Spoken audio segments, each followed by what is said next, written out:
সম্মানিত হাজিরিন, আল্লাহ রাসূলের একটি সুপ্রসিদ্ধ হাদিস হচ্ছে, আমাদেরকে আল্লাহ রাসূল একটি নির্দেশ দান করেছেন যে কুন আলিমান আও মুতাআল্লিমান আও মুস্তামিআন আও মুহিব্বান ফালা তাকুনিল খামিস। রাসূলুল্লাহ সাল্লাল্লাহু আলাইহি সাল্লাম ইরশাদ করেন যে কুন আলিমান, তোমরা আলিম হও, আও মুতাআল্লিমান, অথবা কোন আলিমের শীর্ষ হও, ছাত্র হও, আও মুস্তামিআন, অথবা কোন আলিমের কথাবার্তা শোনো, আও মুহিব্বান, অথবা কোন আলিমকে ভালোবাসো, ফালা তাকুনিল খামিস। রাসূল এই চারটা শর্ত দিয়ে বলেছেন ফালা তাকুনিল খামিস, এর বাহিরে পঞ্চম নাম্বার কিছু হইও না। এক নাম্বার কি? কোন আলিমান, কি হও? আলেম হও, কোরআন হাদিসে দক্ষ পরিপক্ক একজন আলেম হও। আলেম বলতে আমাদের মতো যারা, তাদের কেন, আলেমের জন্য কোরআন হাদিসের বিজ্ঞ, যাদের অনেক ইলম আছে। আমরা তো এখন সূরাতে সিরাতে ইলম আলেম। আল্লাহ রাসূল বলছে কোন আলিমান, আলেম হও, আও মুতাআল্লিমান, একজন আলেমের কি হও? ছাত্র হও, শীর্ষ হও, আও মুস্তামিআন, আলেমের সাথে উঠা বসা করে কথা শোনাও, আও মুহিব্বান, অথবা কোনো আলেমকে ভালোবাসো। ফালা তাকুনিল খামিস, এই চার নাম্বারের বাহিরে পঞ্চম কোন নাম্বার যেন তোমার, অর্থাৎ তুমি আলেমও না, কোনো আলেমের শীর্ষও না, কোনো আলেমের কথাও শুনো না, কোনো আলেমের সাথে তোমার মহব্বত নাই, এমন কোন ব্যক্তি তুমি এই চার নাম্বারের বাহিরে, এই চারটা বিষয়ের সাথে সম্পর্ক না রেখে, একদম তোমার এই চার নাম্বারের মধ্যে কোনো নাম্বারে নাই, পঞ্চম নাম্বার যেটা, এমন কিছু হইও না। আলিম হওয়ার জন্য যে পরিমাণ ইলম প্রয়োজন, সেটি হয়তো অর্জন করা আমাদের অনেকের পক্ষে অসম্ভব। এটা আমাদের পক্ষে এখন অসম্ভব। আলিম বলতে যাদেরকে বোঝায়, তার 16 আনা 1 আনা যোগ্যতাও আমাদের মাঝে নাই। কিন্তু আমরা একজন আলিমের শিষ্য হতে পারি কিনা? আলিম সাথে উঠা বসা করে তার থেকে দ্বীনি জ্ঞান অর্জন করতে পারি না? সেটা না পারি, আলেম ওলামা যখন কোনো মজলিসে, জুমার আলোচনায় কিংবা ওয়াজ মাহফিলের মধ্যে কথা বলে, আলেমের কথা তো শুনতে পারি, এর জন্য বাধা আছে? আলহামদুলিল্লাহ, আমাদের দেশে এর জন্য পর্যাপ্ত সুযোগ সুবিধাও আছে।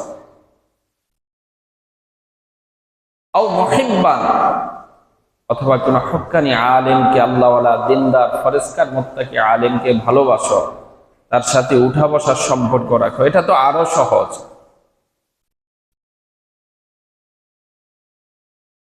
এই যে শুক্রবার, জুমার দিন, আলহামদুলিল্লাহ আমাদের দেশে মসজিদে মসজিদে কোরআন হাদিসের অনেক গুরুত্বপূর্ণ আলোচনা হয় প্রতিদিন, প্রতি মুহূর্তে। তো আমাদের পক্ষে সম্ভবে নাই শুক্রবার জুমার দিন একটু আগে আগে এসে মসজিদে 2-4টা কথা শোনা, সে সুযোগটাও আমাদের অনেকের হয় না। একটা মানুষ জন্ম থেকে মৃত্যু পর্যন্ত সারা জীবন শুধুমাত্র তার একটা সুন্দর নিষ্ঠাপূর্ণ নিয়তের মাধ্যমে সে একজন তালিবুল ইলম হয়ে, একজন ছাত্র হয়ে বেঁচে থাকতে পারে। আপনি জুমার সময় যখন ঘর থেকে বের হন, যে একটু আগে আগে যায় মসজিদে গিয়ে 2-4 রাকাত নামাজ পড়বো, জিকির আজকার করবো, কোরআন হাদিসের যে আলোচনাগুলো করে সেগুলো মনোযোগ দিয়ে শুনবো, তাহলে আপনি ছাত্র হয়ে গেলেন, তালিবুল ইলম হয়ে গেলেন। কি হয়ে গেলেন? তালিবুল ইলম, ছাত্র নয়, তালিবুল ইলম। আমার কথা নাই, বাদ দেন, যে কোনো জায়গায় যান, আমরা ছোটখাটো মানুষ, আপনাদের অনেকের সন্তান তুল্য, কিন্তু আপনি তালিবুল ইলম হয়ে গেলেন। আমার ছাত্র হওয়ার জন্য বলতেছি না, আপনি নিয়তের কারণে কি হয়ে গেলেন? তালিবুল ইলম হয়ে গেলেন। আপনি ওয়াজ মাহফিলে যখন যান, ঘর থেকে বের হওয়ার সময় নিয়ত করেন যে আজকে কোরআন হাদিসের কিছু কথা শুনবো, মনোযোগ দিয়ে শিখবো। যখন আপনি এই নিয়ত করে ঘর থেকে বের হন, আপনি একজন তালিবুল ইলম হয়ে গেলেন। কি হয়ে গেলেন? তালিবুল ইলম অর্থাৎ ইলম অন্বেষণকারী। আপনি যে কোনো জায়গায় তালিম হয়, দিনের কোনো তালিম হয়, আপনি বের হওয়ার সময় নিয়ত করলেন আজকে এখান থেকে কিছু কোরআন এবং হাদিসের কথা শিখব। আমরা একটা আলোচনার মধ্যে 2-4 ঘন্টার পুরো আলোচনা মুখস্থ না করলে 2-4টা কথা হতো যত সাধারণ ব্যক্তি হই শিখতে পারি না। আপনি যখন শিখার উদ্দেশ্য নিয়ে ঘর থেকে বের হবেন, আপনার গন্তব্য থেকে বের হবে এই নিয়ত নিয়ে যে আমি আজকে 2-4টা কথা শিখবো দিনের, তখন আপনি একজন তালিবুল ইলম হয়ে গেলেন। এজন্য আপনি 60-70 বয়সে মাদ্রাসায় পড়ে কোরআন হাদিস শিক্ষা করা এটা তো সম্ভব না, কিন্তু আমাদের দেশে আলহামদুলিল্লাহ জুমার আলোচনা, ওয়াজ মাহফিলে আলোচনা শোনার মাধ্যমে, শিখার মাধ্যমে একটা মুমিন, একটা ইমানদার মৃত্যুবরণ করার পূর্ব পর্যন্ত তালিবুল ইলমের মর্যাদায় থাকতে পারে। আলহামদুলিল্লাহ। এই নিয়ত করে যদি আপনি চলেন, সব সময় ঘর থেকে বের হন, একটা মানুষ কোরআন এবং হাদিসের আলোচনা শোনার জন্য, দ্বীনের আলোচনা জানার জন্য যখন ঘর থেকে বের হয়, ওই ব্যক্তির মর্যাদা কত বেশি। আসিহা আসিত্তার একটা কিতাব হচ্ছে সুনান আবি দাউদ। সুনান আবি দাউদের মধ্যে কিতাবুল ইলম যে হাদিস দিয়ে শুরু করেছেন, অত্যন্ত সুপ্রসিদ্ধ একটি হাদিস।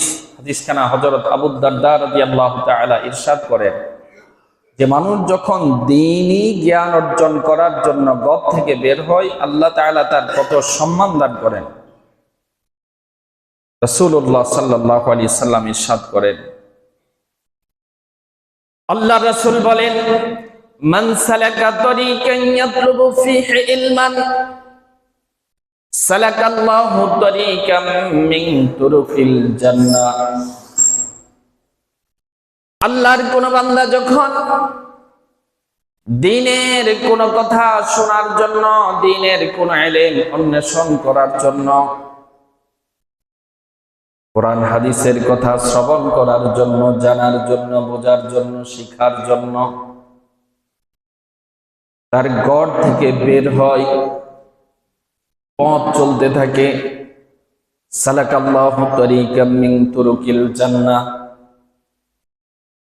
আল্লাহ তাআলা তার ওই বান্দার জন্য জান্নাতের দরজা সমূহ থেকে কোন একটি দরজা খুলে দেন। সুবহানাল্লাহ। আপনি ঘর থেকে জুমার আলোচনা শুনে কিছু জানার জন্য, বোঝার জন্য নিয়ত করে বের হবে, আল্লাহ তাআলা জান্নাতের দরজা সমূহ খুলে দিবেন যে বান্দা তুমি তোমার যে পথ দিয়ে ইচ্ছা সে পথ দিয়ে প্রবেশ করো। সুবহানাল্লাহ। ভাইরা আমার, শুধু তাই নয়, ওয়া ইন্নাল মালাইকাতা লা তাদাউ আজনিহাতাহা রিদাল লিতালিবিল ইলম। বান্দা যখন ঘর থেকে কোরআন জানার জন্য, রাসূলের সুন্নাহ জানার জন্য, কোরআন হাদিসের কথা শোনার জন্য, দ্বীনের ইলম অর্জন করার জন্য বের হয়, ওয়া ইন্নাল মালাইকাতা লা তাদাউ আজনিহাতাহা রিদাল লিতালিবিল ইলম। আল্লাহর রহমতের ফেরেশতাগণ ওই বান্দার সম্মানে, ওই বান্দার ইজ্জতে তাদের রহমতের ডানাগুলো ওই বান্দার পায়ের নিচের মধ্যে বিছিয়ে দেয়। সুবহানাল্লাহ। ওয়া ইন্নাল মালাইকাতা লা তাদাউ আজনিহাতাহা রিদাল লিতালিবিল ইলম। আপনি ঘর থেকে যখন ইলম অর্জন করার জন্য বের হন, আল্লাহর রহমতের ফেরেশতারা তাদের পাখাগুলোকে আপনার পায়ের নিচে বিছিয়ে দেয়। সুবহানাল্লাহ, সুবহানাল্লাহ। শুধু জান্নাতের মধ্যে দরজা খুলে দেয়, এর মধ্যে সীমাবদ্ধ নয়, আল্লাহর রহমতের ফেরেশতারা আপনার পায়ের নিচে পাখা বিছিয়ে দেয়, এতেও শেষ নয়। ওয়া ইন্নাল মালাইকাতা লা তাদাউ আজনিহাতাহা রিদান লিল আলিম ওয়া ইন্না ফাদলাল আলিমি আলাল আবিদি কাফদলিল কামালি আলা সাইরিল কাওয়াকিব। যে ব্যক্তি দ্বীনের জ্ঞান অর্জন করতে ঘর থেকে বের হয়, কোরআন এবং হাদিসের কথা শ্রবণ করার জন্য, শোনার জন্য, জানার জন্য, বোঝার জন্য ঘর থেকে বের হয়। আর যে ব্যক্তি কোরআন এবং হাদিসের জ্ঞান থেকে বিমুখ থাকে, দূরে থাকে, ওই বান্দার উপর কোরআন হাদিসের ইলম অর্জনকারী বান্দার মর্যাদা হচ্ছে আকাশের নক্ষত্র রাজির উপর পূর্ণিমার চাঁদের মর্যাদা যেমন একজন সাধারণ দ্বীনি ইলম থেকে বঞ্চিত ব্যক্তির উপর ইলম অর্জনকারী ব্যক্তির মর্যাদা তেমন। বলি সুবহানাল্লাহ। পূর্ণিমা রাতে যখন চাঁদ উঠে তখন আকাশের লক্ষ লক্ষ কোটি কোটি নক্ষত্ররাজি, সেগুলো কি মানুষের দৃষ্টিগোচর হয়? পূর্ণিমার চাঁদের আলোর কারণে সব কিছু, আকাশের লক্ষ লক্ষ কোটি কোটি নক্ষত্র তারকার আলোগুলো নিষ্প্রভ হয়ে যায়, ঠিক কিনা বলেন? ভাইরা আমার, শুধু তাই নয়, وَإِنَّ الْعَالِمَ لَيَسْتَغْفِرُ لَهُ مَنْ فِي السَّمَاوَاتِ وَالْأَرْضِ وَالْحِيطَانُ فِي جَوْفِ الْمَاءِ। আল্লাহ রাসূল বলেন, আল্লাহর কোন বান্দা যখন ঘর থেকে কোরআন এবং সুন্নাহ জানার জন্য, দ্বীনের ইলম অর্জন করার জন্য বের হয়, আল্লাহ তাআলা শুধু তার জন্য জান্নাতের দরজা খুলে দেন না, শুধু তার জন্য আল্লাহর রহমতের ফেরেশতারা পাখা বিছিয়ে দেন না, আবেদের উপর তার মর্যাদা বেশি। শুধু তাই নয়, ওয়া ইন্নাল আলিমা লায়াস্তাগফিরু লাহু মান ফিস সামাওয়াতি ওয়াল আরদ ওয়াল হিতানু ফি জাওফিল মা। আল্লাহর এই সৃষ্টি জগতে, আসমানের নিচে, জমিনের উপরে যত বৃক্ষলতা, তরুলতা, প্রাণীকুল আছে, সব কিছু ওই বান্দার জন্য ক্ষমা প্রার্থনা করতে থাকে।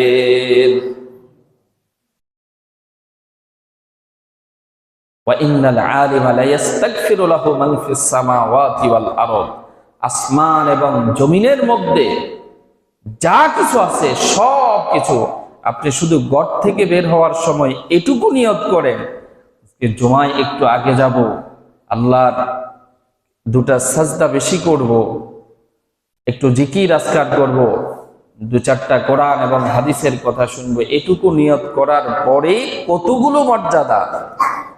ওয়াইন্নাল আলিমা লা ইস্তাগফিরু লাহু মান ফিস সামাওয়াতি ওয়াল আরদ, আসমান এবং জমিনের সব কিছু আপনার জন্য ক্ষমা প্রার্থনা করে। ওয়াল হিতানু ফি জাওফিল মা, এমনকি সমুদ্রের তলদেশের মধ্যে যত প্রাণীকুল আছে সবাই ওই বান্দার জন্য ক্ষমা করতে থাকে। অন্য হাদিসের মধ্যে এসেছে, হাত্তা নামলা, রাস্তা দিয়ে যে পিপিলিকা হাঁটে সেটা ওই বান্দার জন্য ক্ষমা চায়। আল্লাহ আল্লাহ, সুবহানাল্লাহ। শুধু নিয়ত কি দরকার? জুমায় তো আসি, আলোচনা শোনার জন্য আসি, নামাজ পড়ার জন্য আসি। প্রত্যেক দিন জুমার দিন এই সময়টা একদম জুমার একটু আগে এসে আলোচনা শুনে দু চার রাকাত নামাজ বেশি পড়ে, এই সময়টা প্রতিদিন আপনার নিজের জন্য বরাদ্দ করে দিবেন। এলাকায় সম্ভব হলে দুই একটা ভালো আলেম ওলামা আসলে তাদের আলোচনা শোনার চেষ্টা করবেন, এ নিয়তে যে আমি কোরআন এবং হাদিসের কিছু জ্ঞান শুনবো। তাহলে কতগুলো মর্যাদা আল্লাহ তাআলা আপনাকে দান করবেন। চিন্তা করছেন আপনার জন্য আল্লাহর সৃষ্টি জগতে কি দুই একটা প্রাণী, দুই একটা গাছপালা? সমুদ্র কি শুধু আমাদের বঙ্গোপসাগর না? পৃথিবীতে এটা তো একটা উপসাগর, এর বাহিরে সাগর, মহাসাগর, অনেক কিছু আছে। সাগরের প্রত্যেকটা প্রাণী একজন দ্বীনি ইলম অন্বেষণকারী ব্যক্তির জন্য ক্ষমা চায়। হাত্তা নামলা, রাস্তা দিয়ে এই যে ছোট ছোট পিপিলিকা হাঁটে, তারাও ওই বান্দার জন্য ক্ষমা চায়। একটু ভালো নিয়তের প্রয়োজন। তাহলে আমরা শুক্রবারে যখন ঘর থেকে বের হব, সকলেই নিয়ত করে বের হব, আমি আজকে কোরআন এবং হাদিসের কিছু কথা শুনে আল্লাহ তাআলা যেন আমাকে তালিবুল ইলমের মর্যাদা দান করে। পারবো না এই নিয়ত করে? ঘর থেকে যখন ওয়াজে বের হব, কোন মাহফিলে বের হব, জিকিরের মজলিসে বের হব, তালিমে বের হব, তখন কি করব? এই নিয়ত করে বের হব যে আল্লাহ তাআলা যেন আমাকে একজন তালিবুল ইলম হিসেবে কবুল করে। আপনার নিয়ত যদি বিশুদ্ধ হয়, আল্লাহ তাআলা যদি কবুল করেন, রাসূলুল্লাহ সাল্লাল্লাহু আলাইহি সাল্লাম একজন তালিবুল ইলমের যে মর্যাদার ঘোষণা দিয়েছে, আপনি সবগুলোর অন্তর্ভুক্ত হয়ে যাবেন। আলহামদুলিল্লাহ। আল্লাহ তাআলা আমাদের সকলকে তৌফিক দান করুন। তাহলে আমাদের প্রথম কথা হলো যে একজন ইমানদার তার জন্ম থেকে শুরু করে মৃত্যুর পূর্ব পর্যন্ত তালিবুল ইলমের মর্যাদা অর্জন করতে পারে। তালিবুল ইলমের মর্যাদা অর্জন করতে পারে কিভাবে? নিয়তের মাধ্যমে। দ্বিতীয় বিষয় হচ্ছে, আমরা কমপক্ষে আমাদের প্রত্যেকটা সন্তানকে দ্বীনের জরুরি বিষয় শিক্ষা দেওয়া। আপনার সন্তানকে, আমার সন্তানকে একটা বড় বাড়ি করে দেওয়া এটা আমার উপর ফরজ না। এটা কি ফরজ? ওয়াজিব, সুন্নাত, সর্বোচ্চ মুবাহ বলতে পারেন, বৈধ। সন্তানকে একটা ভালো থাকার বাসস্থান করে দেওয়া। এখন বাসস্থানের মধ্যে তো কোন রকম জীবন যাপনের জন্য এটাও একটা বাসস্থান, যতদূর দুনিয়াতে বাঁচার জন্য। আবার আপনি আপনার সন্তানের জন্য একটা আলিশান বাড়ি করে দিলেন। আলিশান বাড়ি যদি আপনার সামর্থ্য থাকে করতে পারেন, বৈধ পন্থায়, বৈধ অর্থ দিয়ে, তাহলে সেটার জন্য হয়তো আল্লাহর কাছে আপনি মাখাজার জবাবদিহির মুখোমুখি হবেন না। কিন্তু অবৈধ পন্থায় যদি করেন তাহলে জবাবদিহির মুখোমুখি হতে হবে। কিন্তু প্রত্যেকটা সন্তানকে দ্বীনের অতদূর জ্ঞান অর্জনের সুযোগ করে দেওয়া, এতদূর জ্ঞান শিক্ষা দেওয়া, যতদূর জ্ঞান অর্জন করলে দ্বীনের মৌলিক ইবাদত, নামাজ, রোজা, ইবাদত বন্দেগী, আল্লাহকে চেনার জন্য, বোঝার জন্য, রাসূলকে চেনার জন্য, বোঝার জন্য যতদূর জ্ঞান অর্জন করা প্রয়োজন, ততদূর সন্তানকে শিক্ষা দেওয়াটা প্রত্যেক পিতামাতার উপর ফরজ। প্রত্যেক পিতামাতার উপর কি? কোরআন, অন্তত সম্পূর্ণ কোরআন যাতে বিশুদ্ধভাবে তেলাওয়াত করতে পারে। কোরআনের কিছু অংশ সন্তানকে মুখস্থ করিয়ে দেওয়া, যাতে 5 ওয়াক্ত নামাজ আদায় করতে পারে। নামাজের তাসবিহ, তাহলিল, দোয়া, দুরূদ, নামাজের প্রাথমিক মৌলিক মাসআলাগুলো, রোজার মৌলিক মাসআলাগুলো সন্তানকে শিক্ষা দেওয়া, এটা প্রত্যেক পিতামাতার উপর ফরজ। এরপর আপনি চাইলে যে কোনো শিক্ষা দিতে পারে। তবে একজনের 2 জন সন্তান যদি থাকে, একজন সন্তানকে অন্তত কমপক্ষে আলেম বানানো এটা উচিত। এটা কি? এটা আপনার জন্য উচিত। এর কারণ কি? এর দ্বারা আপনি দুনিয়াতেও সম্মানিত হবেন, পরকালেও উপকৃত হবেন। হাদিসের মধ্যে এসেছে, একটা মানুষ যখন মৃত্যুবরণ করে, দুনিয়ার সকল লাভ, সকল ব্যবসা, আয়ের সকল পথগুলো বন্ধ হয়ে যায়, সওয়াবের সবগুলো দরজা বন্ধ হয়ে যায়। কিন্তু কিছু পথ আল্লাহ তাআলা আপনার মৃত্যুর পরেও উপকৃত হওয়ার জন্য আল্লাহ তাআলা দুনিয়াতে ব্যবস্থা করে দিয়েছেন। মানুষ যদি সেই কাজগুলো করে তাহলে সে মৃত্যুর পরেও এর মাধ্যমে উপকৃত হবে।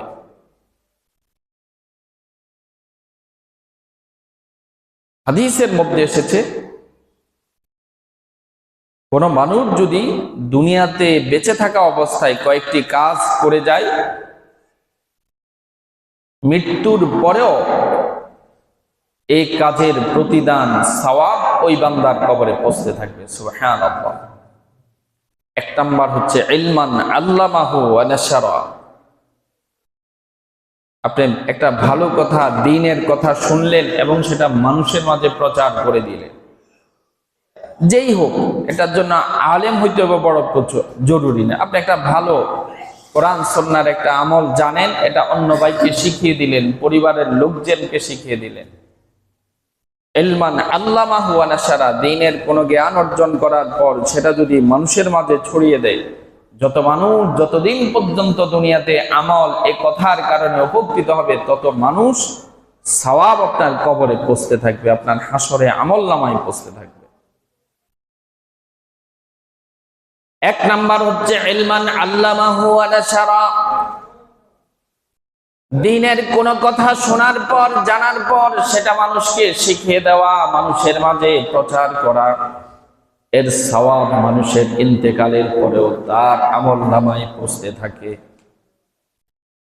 ওয়ালাদান সালিহান তারাকা,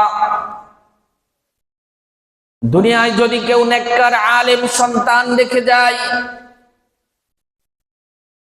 আলিম সন্তান, নেককার সন্তান যতদিন পর্যন্ত দুনিয়ায় বেঁচে থেকে নেক আমল করবে, ভালো কাজ করবে, ওই ভালো কাজের সন্তানের ভালো কাজের সওয়াব মৃত ব্যক্তির আমলনামায় পৌঁছে যেতে থাকে। এজন্য একজন সন্তানকে হোক ছেলে হোক মেয়ে, আলেম কিংবা আলেমা বানানো। কারণ যে আলেম হবে সে আল্লাহকে বেশি ভয় করবে, যে আলেম সে দ্বীনের কথাগুলো বেশি মানার চেষ্টা করবে, যে আলেম সে দ্বীনের কথা মানুষকে শিক্ষা দিবে। প্রত্যেকটা কাজের বিনিময়ে পিতা এবং মাতা, তার অভিভাবক এর দ্বারা উপকৃত হবে, তাদের মৃত্যুর পর এর সওয়াব তার কবরে যাবে। ওয়ালাদান সালিহান তারাকা,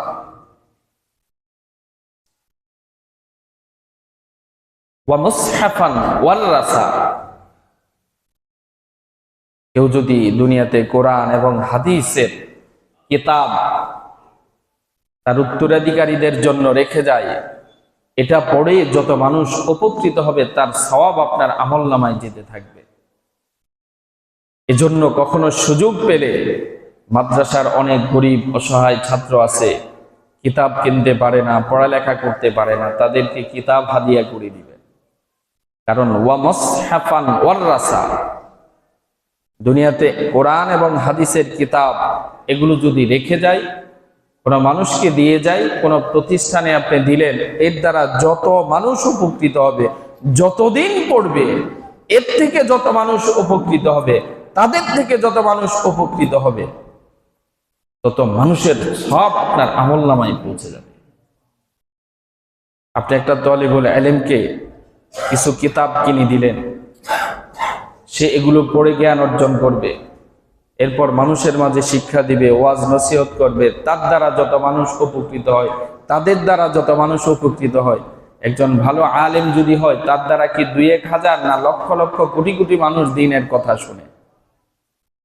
যত মানুষ এই ইলমের মাধ্যমে উপকৃত হবে আপনার একটা ছোট্ট কিতাব থেকে, তত মানুষের সওয়াব আপনার আমলনামায় পৌঁছে যাবে। এজন্য ওয়া মুসহাফান ওয়ারাসা, চেষ্টা করবেন মাদ্রাসার মধ্যে মাঝে মাঝে কোরআন এবং কিতাব, কোরআন হাদিসের কিতাব কিনে দিতে। আপনার প্রতিবেশী যদি কোনো অসহায় ছাত্র থাকে, অথবা সক্ষমে হোক, আপনার ভাতিজা আত্মীয় স্বজন, যে বাবু তোমাকে ধরো আমি একটা কিতাব কিনে দিচ্ছি, এটা পড়িও, হাদিয়া দিবেন, মাদ্রাসায় দিবেন, আশেপাশে প্রতিবেশীকে, অসহায় হোক সক্ষম হোক, একটা কিতাব মহব্বত করে দিবেন। এর সওয়াব আপনার ইন্তেকালের পরও আপনার কাছে পৌঁছতে থাকবে। ওয়া নাহরান আজরা, আপনি মৃত্যুর পূর্বে যদি দুনিয়াতে পানির জন্য এমন কোন ব্যবস্থা করে দেন যেটা দ্বারা মানুষ উপকৃত হয়, সেটাও আপনার আমলনামায় পৌঁছতে থাকবে। এখন তো আমরা অনেকে আছি, আমাদের টিউবওয়েল ব্যবহার করতে দেই না। প্রতিবেশী আত্মীয় স্বজন, গরিব অসহায় প্রতিবেশী যদি টিউবওয়েলের পানি ব্যবহার করে, অনেকে কষ্ট পায়, বিরক্ত বোধ করে, ঝগড়াঝাটি করে, গালিগালাজ করে। অথচ আল্লাহ রাসূলের সাদকায়ে জারিয়ার একটা অন্যতম মাধ্যম হচ্ছে নাহরান আজরা, মানুষের পানির জন্য ঝর্ণা অথবা যে কোনো পন্থায় সুব্যবস্থা করে দেওয়া। ওয়াবাইতান লিবনে সাবিল, মুসাফির খানা তৈরি করা। ওয়াসাদকাতান মিন মালিহি ফি হায়াতিহি ওয়া সিহহাতিহি, জীবদ্দশায় আপনি ভালো কাজে যে টাকা পয়সা দান করেন, সদকা করেন, এর সব আপনার আমলনামায় পৌঁছে যাবে। যাই হোক, আমার বলা উদ্দেশ্য হচ্ছে আপনার সন্তানকে দ্বীনের, প্রত্যেকটা সন্তানকে দ্বীনের জরুরি জ্ঞান শিক্ষা দেওয়াটা আপনার উপর ফরজ। তবে কমপক্ষে একজন সন্তানকে আলেম বানাবেন। এই সন্তান দ্বীনের ইলম শিখে যত উপকৃত হবে, যত মানুষকে শিক্ষা দিবে, তাদের থেকে যত মানুষ শিক্ষা গ্রহণ করবে, কিয়ামত পর্যন্ত আপনার আমলনামায় তার সওয়াব যেতে থাকবে। সুবহানাল্লাহ।